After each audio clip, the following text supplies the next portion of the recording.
we changed the nature of this electorate. We brought so many more younger voters in. We brought so many zero prime voters, as they're described. And we even saw the voter registrations in the last 10 days of this primary changing from about 3,000 to more than 30,000, and that being indicative of more people seeing themselves in our politics.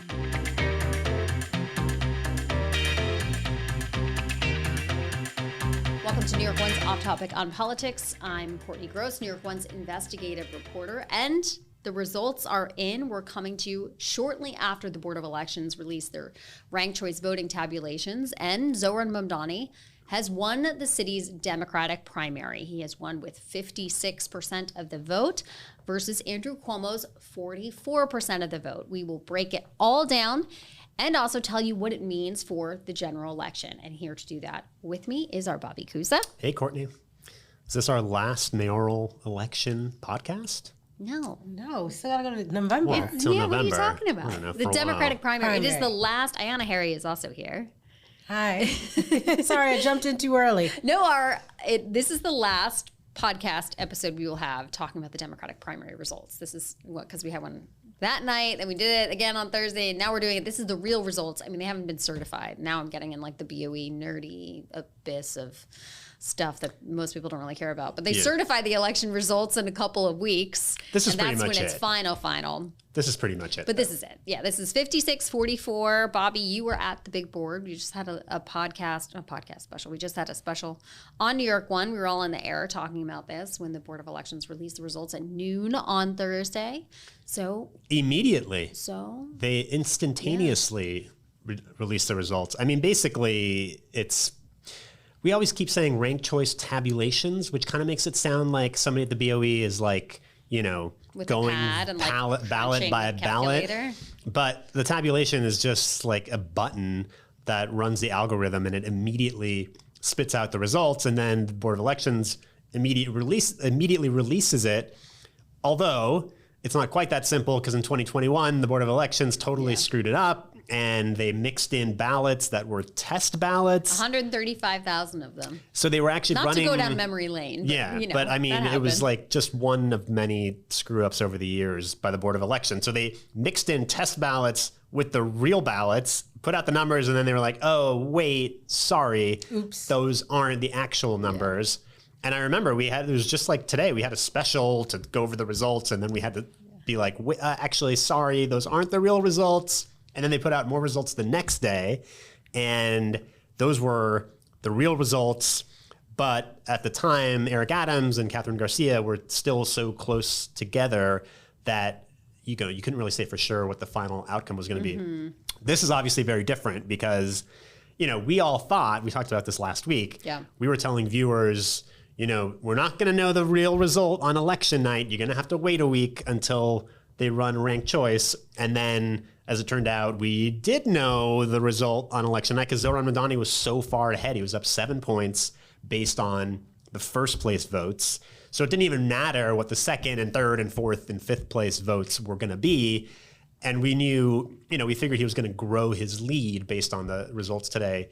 And he did. He got 99,000 more votes, once they were all redistributed. Those are the twos and the threes. So so when we say more votes, it's not like they found them in a trash bag and then they added it. It's not shady. This isn't shady. It's real. Like, this is what happens with ranked choice voting. Those are ballots where somebody else besides Mamdani or Cuomo was ranked first. Yes. But then Mamdani was also on that ballot ahead of Cuomo, or Cuomo was left off of it altogether. So he gained 99,000. Cuomo only gained 53,000. So that split is like 65-35 percentage-wise. So he obviously way outpaced Cuomo on the ranked choice votes, and that's why his lead went from 7 to 12. But again, none of this, there's no drama here. I mean, we pretty much knew what was going to happen. I guess there was the question of how big was his lead going to be, and does that affect Andrew Cuomo's decision? I thought it was going to be a little bit bigger, too. Yeah. Well, we were all interested to see how many Brad Lander votes went to Mamdani, because obviously they cross-endorsed. So you would think the overwhelming majority of Brad Lander ballots would go to Mamdani. We can't actually really tell the answer to that because of the way that they were tabulated. Yeah, so this is like bulk elimination or batch elimination, and this is like getting now into the weeds. I keep on going down these weeds. You love like, going into the yeah, weeds. I do love the weeds. The city charter, when we passed ranked choice voting many moons ago, we also said, and the way it's written in the city charter is that if it is mathematically impossible for anyone to win and to catch up to the leading contenders, then you can eliminate people in batches. So back in 2021, Eric Adams and Catherine Garcia, it went through many, many rounds. Eric Adams didn't win until the 8th round. And this time around, it was only 3 rounds because basically all of the candidates lower than Andrew Cuomo had so few votes that they were able to eliminate them pretty much all in one huge chunk. And that means that we don't get to see, at least for a couple of weeks, we don't get to see, did Brad Lander's votes all go to Zohran Mamdani? Right. But we will eventually. It just is going to take a couple weeks to get all that data. But can I just express a pet peeve of mine? I don't like it when, I'm not blaming you, Courtney, but I don't like it when people say, oh, it took 8 rounds of ranked choice or 5 rounds or 4 rounds, because that's meaningless. It's just 8 rounds. That just means that there was 8 other candidates, right? That it doesn't. If there was only 3 candidates, then it's just 3 rounds. Of eliminating a candidate and then redistributing. But some of them had like some of them had 0.1%, so it doesn't matter. A process, right? But 8 rounds makes it sound like it took them longer. Like it took him longer to win because it was 8 rounds instead of 2 rounds. It did. That is true. And the reason why we say that is because Maya Wiley, and we shouldn't go down the 2021 rabbit hole, but like 2021 had more candidates that were technically viable, right? Right. Because the vote was spread out across more candidates. Right. Like Andrew what Yang. I mean by that is, Andrew Yang had a certain percentage. He was in the teens, and then Maya Wiley or Catherine Garcia had 19%, and Maya had 20-something%, and then Adams had close to 30%. So that there was more vote to distribute. Right. There was the support of voters was spread across more candidates. So there were more rounds, Bobby. Right. Which means that there wasn't a concentration of Correct. support amongst a smaller number of candidates, which is why the number of rounds is important, and you're wrong. No, you're not. I'm right. You're wrong. Because there's so many minor Should I candidates. break the tie? Yeah, I think Ayana is with me. So yeah. But there's so many minor candidates that got less than 1%. So by definition, you're going to have all these rounds for all of these minor candidates. So it just makes it look like his win was less convincing somehow than if, I don't know. I just don't think we should talk about how many rounds. I think we should, though, because I think it just goes to show that he was able to win pretty quickly, and it shows that his name was on many, many ballots. Wait, how many rounds are we saying for Mamdani? How many rounds are we saying? 3. That's 3 because of the batch, right? Because of the batch elimination. Yeah, only 3. But what about, but then that's because just also confusing. It is confusing, but in the recent polls that we saw, when they mapped out the, I don't want to use the R word because Bobby doesn't like that word anymore, but when they mapped out the full simulation, it did seem like it took much longer for Zohran Mamdani to reach 50%. So it now does appear that his support is much broader than we thought, and this is another indication of that. Yeah. So moving on from this whole round discussion. Can't say the word anymore. No, moving on from the ranked choice simulation, accumulation, vote, distribution discussion. Andrew Cuomo came out with 44% of the vote. Ayana, you've been covering him for many months now. Where is his campaign looking at these numbers? They've been saying that we want to look at the numbers. Yeah, they've been saying they want to look at the numbers, but they also said they don't expect there to be a decision today once the numbers come out. And I don't think that these numbers change all that much for Andrew Cuomo or his team. One of the bright spots they're trying to point to is the fact that Cuomo did get more votes in this Democratic primary than Eric Adams did 4 years ago, which is a point. He's going to be going up against Eric Adams in November, and Eric Adams was a lot more popular back then than he is now. But they also fully recognize beating the Democratic candidate in a primary is difficult. And perhaps if the numbers were much more closer, you could see how this could be a spirited campaign and fight that goes on to November, but it's not particularly close at this moment. So within the campaign, I am certainly hearing a recognition that this will be a really, really, really tough campaign to continue on with. There's no timeline yet on when Andrew Cuomo will make his decision.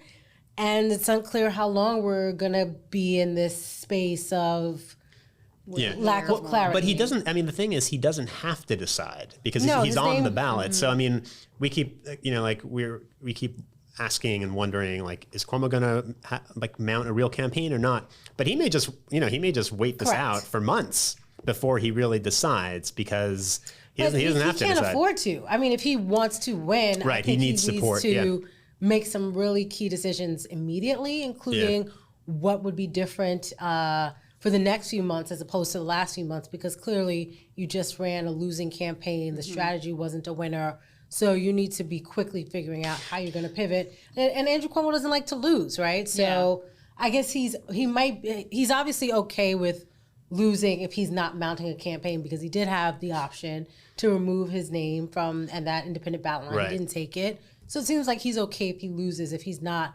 mounting a campaign. But if he is going to go for it, I think he wants to run a race. And in addition, one of the criticisms of the Cuomo campaign, in retrospect, is that, and we'd been saying this on the podcast and on air for a while, is that he didn't put himself out there enough. Right. So if he is going to mount a campaign, like, he should go out there. I mean, we just had the Pride Parade over the weekend, and obviously Zohran Mamdani was there. I believe the mayor was there. Yeah, he was there. The mayor was there. But Andrew Cuomo was not there. Yeah. Is that a sign of what he's thinking? It could be, although he hadn't been out for a lot throughout the campaign. And I will say that the few times when, I've seen Andrew Cuomo out and interacting with voters, 90% of the interactions are positive, but there are those moments where people do protest, when people do find out that he's going to be somewhere.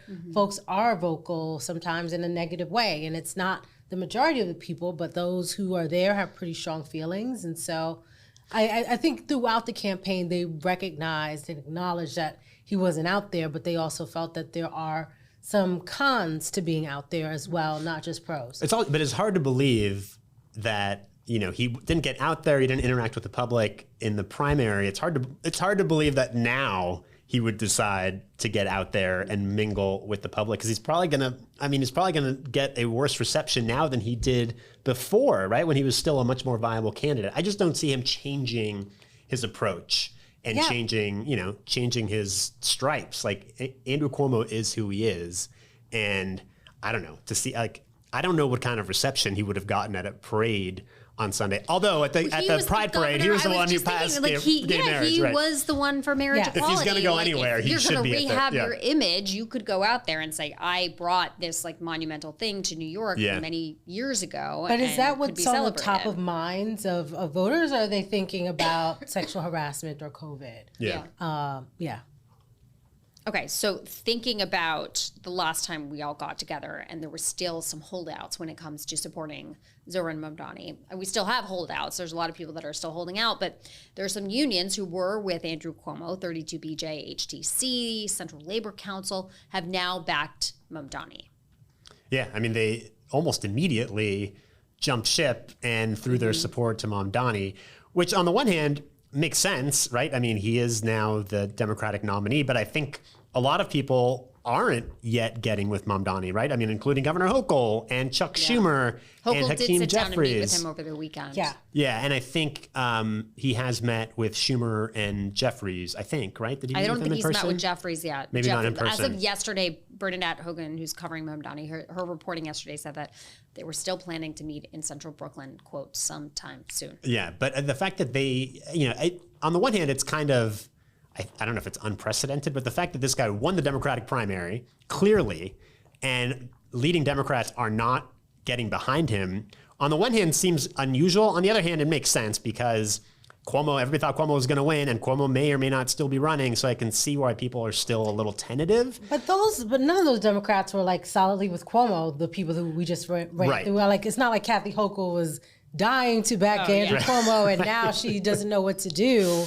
But I mean, are they going to get behind Mamdani at some point? The question for Jeffries and Schumer is so much bigger, though, because, think about what Mamdani has been doing. He was just on Meet the Press for a long interview. I can't recall that length of an interview for, a Democratic candidate for mayor on a national television show like that, in which he was asked whether or not he thinks billionaires should exist, and he said no. And he was asked again about the phrase globalize the intifada, and he really didn't change his tune. He still says that he doesn't want to police language. These questions and supporting Mamdani for someone like Schumer or Jeffries is about the direction of the Democratic Party nationally. Yes, and I think also they probably have to be careful that they don't get left behind. Mm-hmm. If New York voters are clearly standing behind Zohran Mamdani and, going for and choosing something, to me, in many ways, I believe part of the reason why Zohran won is because Democrats are saying we got to try something different. Yeah. We need something new. We've been doing the same thing for a long time. There have been generations of leaderships. I mean, we need something different. I think that's what they saw in Zohran Mamdani, and so Democrats failing to get behind that, I think you might feel a little bit of concern about where does this leave you if they may be in line with where the party is nationally, but they might not be in line with where the party is locally. Right, but nationally, does Mamdani, because he's already such a polarizing figure, right? I mean, just in the past week, we've seen him totally vilified by the right, and they're going to use him as this boogeyman, the same way they've done to AOC ever since she got elected. Yeah. And so for people like Hakeem Jeffries, who's obviously a more moderate Democrat, he must be thinking, is this guy going to be a millstone that's dragging me down because he is this left-wing boogeyman, right? Or do I need to get in line because this is the future of the Democratic Party? Did we look at his district? And is he going to be facing a primary? Yeah. Schumer too. I mean, there's been rumblings for months about AOC primarying him. I mean, now there's talk about AOC running for president, and maybe that's the candidate they should go for in 2028. I mean, these are the conversations they're having. So the calculus of just being like the hotel workers or the building service workers or the construction workers in the city of just, flipping a switch and being like, Cuomo, who? I'm with Mamdani now. Right. It's so much more difficult for people like Jeffries and Schumer. Yeah. But back to Cuomo, who's going to support Cuomo in a general election? People. So, I mean, we're hearing a lot of fear now, right? So there's a lot of excitement over Zohran Mamdani, but there's also fear from the business community in particular about what do his ideals mean for New York City. And, just a lot of folks are fans of Zohran Mamdani, others are not. And so, Curtis Lewa isn't all that popular. Eric Adams isn't all that popular. So if people want an alternative to Zohran Mamdani that people can coalesce around and support, someone who has a shot, someone who they feel like has experience. Then it's Jim Walden. I was just about to say, poor Jim Walden. Well, it's an experience, at least experience in government. Then I think that's what Andrew Cuomo was talking about. And, he did say right after primary night in an interview that he's been receiving all these phone calls. So there is a group of people who are freaking out, right? Yeah. And they're like, oh my goodness, I didn't think this guy was serious. Now, not only is he serious, he's running away with this, and we have to do something about it. Right? Yeah. Who are we going to back? And so I think that's probably what Andrew Cuomo is hearing in one ear and thinks that he might be an answer to that question. But going back to what you were saying before, Bobby, can you win running the same kind of campaign?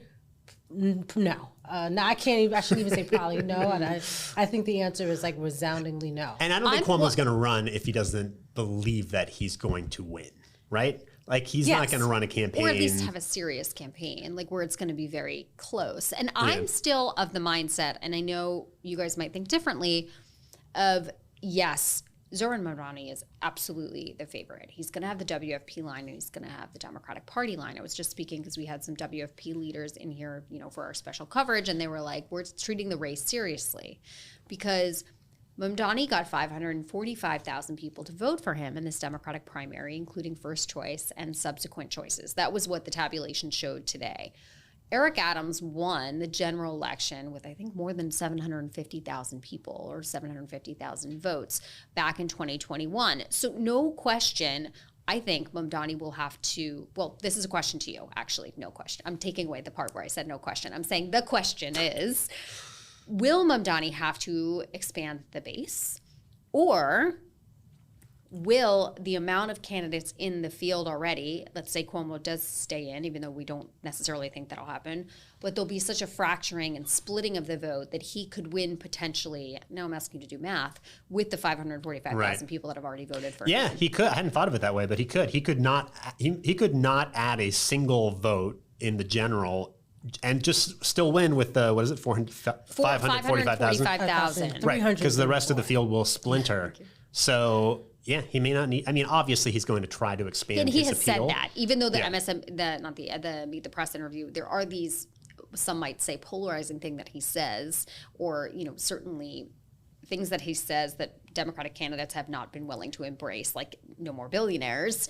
But he has said, while still continuing to be principled and very, staying close to his ideals and what he says that he is all about, he has also said, I want to expand the base and I want to talk to Jewish voters and I want to go out and try to talk to voters that I feel like I don't represent them. And by the way, we should remind people, because we know this, but most people might be confused, there is no ranked choice voting in November. Yeah. So it doesn't matter if he doesn't have to get 50%. He could win with 35% of the vote. And he very well may. I mean, depending on, like you said, the rest of the vote probably gets splintered. Curtis Sliwa, no matter what, is probably going to get 25% of the Republican vote. Well, that leads me to the next thought is Donald Trump, because Trump, shortly after we were done with our special coverage today, he came out and said, it's some unrelated event, basically, the Republican could win but doesn't mention his name. Calls Mamdani, questions his citizenship, Yep. which Calls is him a inaccurate. communist. Said he was a communist. A lot of people are saying he's here illegally, is what Trump said. Not true. And then he goes into some accolades or nice things to say about Eric Adams. Yeah, he said there's a good independent running in the race. Apparently, he said Adams is a very good person. That was the quote from Trump. And then he also said he helped him take care of that little problem. that he Yes, had. I was like, oh, okay. Mm-hmm. Bobby was like, he said the quiet part out loud. I think he had mostly said he had nothing to do with that little problem. Yeah, the little problem he had. So, but I think what you're getting at is, what if Trump decides he wants Adams to be the Republican nominee? I mean, we've been speculating about this for months, but when I heard Trump today, I was like, wait, maybe this could actually happen. Yeah. Like maybe It's Trump. possible. It's definitely, I think, real. But I don't know. still think Eric Adams is deeply unpopular in the city. And I think I was just looking back at the recent Marist poll from a few weeks ago. Now, granted, that was just of Democratic primary voters, but something like more than 70% of New Yorkers in that poll said they wanted the next mayor to oppose Donald Trump. So I just don't know, as Mayor Eric Adams continues to insist he's not beholden to Donald Trump, but then Donald Trump is saying great things about him and he's on Fox News every day. Yeah. I don't know if that helps New Yorkers turn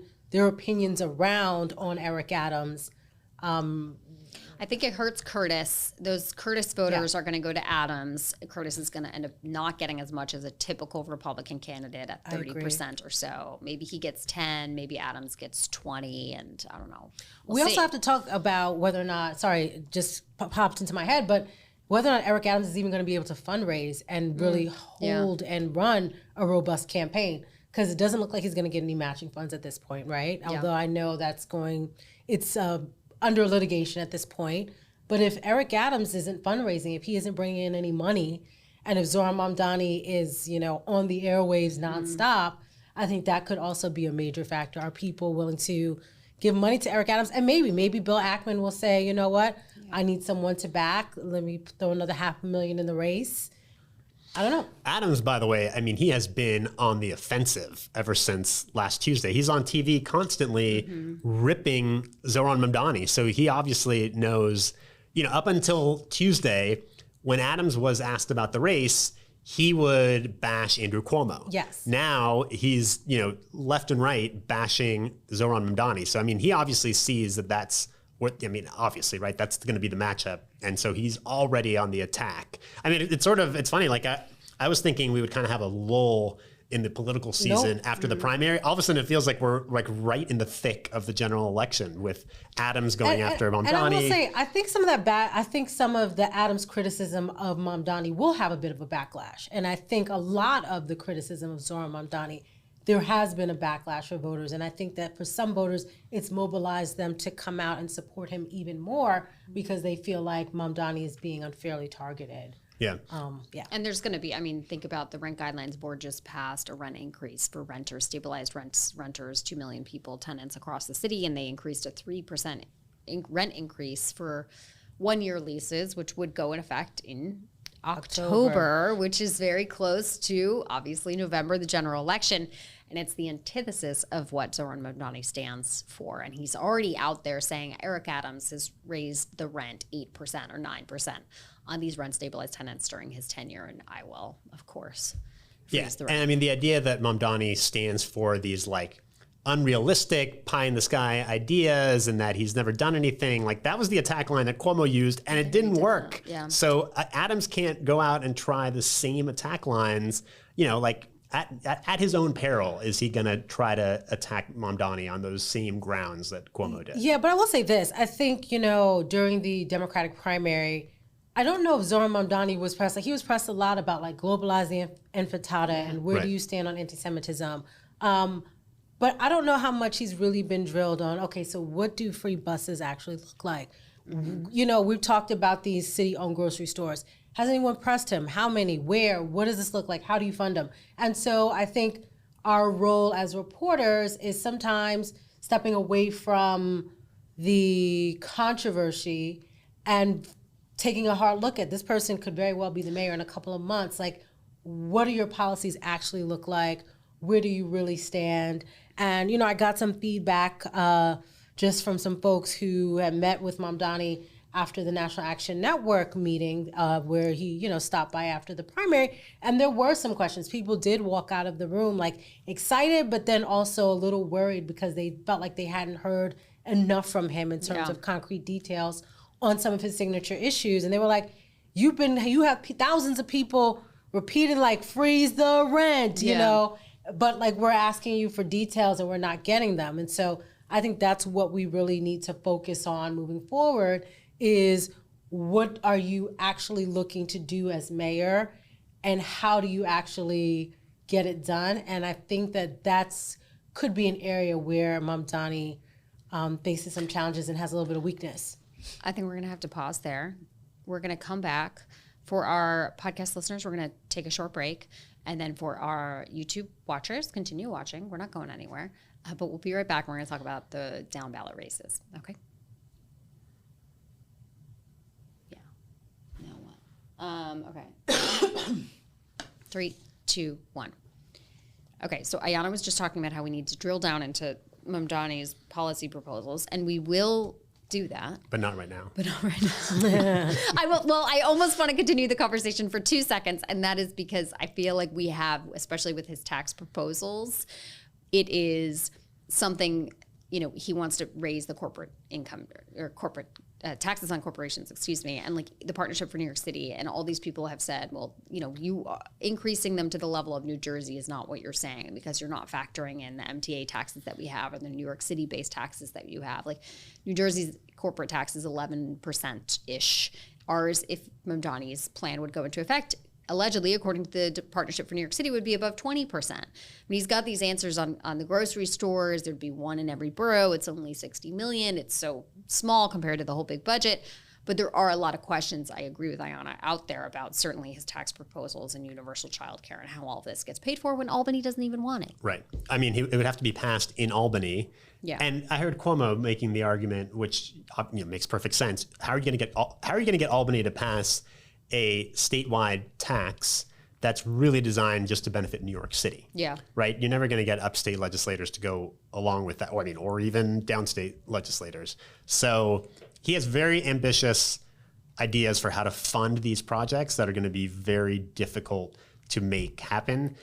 But, you know, everybody said the same thing about Bill de Blasio, that he was never going to be able to get universal pre-K done, and he got it done. So, you know, give Mamdani points for optimism or something. All right, Bobby, this is your moment to shine. Not about Mamdani, but about all the down ballot races. Do I not usually shine? You do like shine. I'm right sorry, but shine away. What is going on with the rest of ranked choice voting? Can you just break down everything else Sure, that I'll break happened? everything down. Vote by vote for every race. I mean, the thing is, I kept saying this on our air today. Ranked choice actually changed the outcome of no races. None. There was no race where there's no race, first of all, where it changed the outcome. There's no race where somebody came from behind to win. And in no race did it even really like measurably change the lead that the first place candidate had on primary night. Because we were thinking, like I in particular was watching City Council District 4 in Manhattan. That's where Virginia Maloney is running. She's the daughter of longtime Congresswoman Carolyn Maloney. She was only up by like a little more than 1 point. And I thought with ranked choice, there was all these other candidates in the mix. And I thought once the votes were redistributed, she could fall behind.